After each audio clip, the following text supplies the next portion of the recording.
एक लड़की की शादी हुई। शादी की पहली रात दूल्हा खाने का बड़ा सा थाल लिए कमरे में दाखिल हुआ। खाने से बड़ी इश्ताह अंगेज खुशबू आ रही थी। कहने लगा, आओ खाना खाते हैं।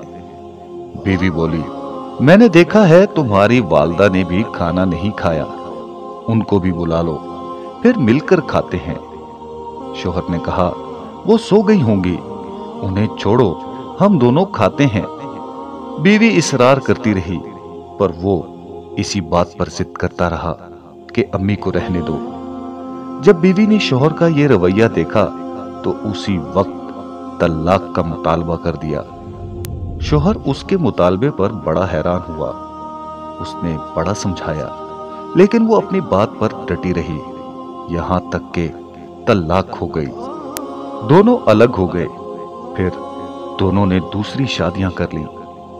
30-35 साल गुजर गए। औरत के बेटे हुए, बहुत मोहब्बत करने वाले, मां का ख्याल रखने वाले। बहुत आसूदा हाल थी वो।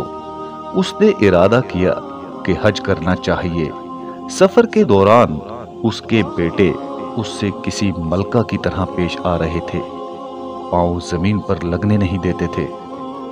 सहराई सफर था। रास्ते में एक आदमी पर नजर पड़ी जो बहुत बुरी हालत में भूखा प्यासा, कपड़े पुराने।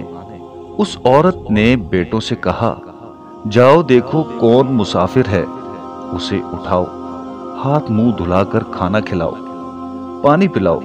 चुनाचे बेटे गए। मां ने जैसा कहा था वैसा किया।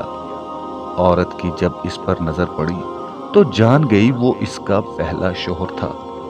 कहने लगी, ये क्या किया वक्त ने तुम्हारे साथ? बोला, मेरी औलाद ने मेरे साथ भलाई नहीं की। औरत कहने लगी, क्यों करती कि तुमने वालदैन के साथ बुरा सलूक किया था।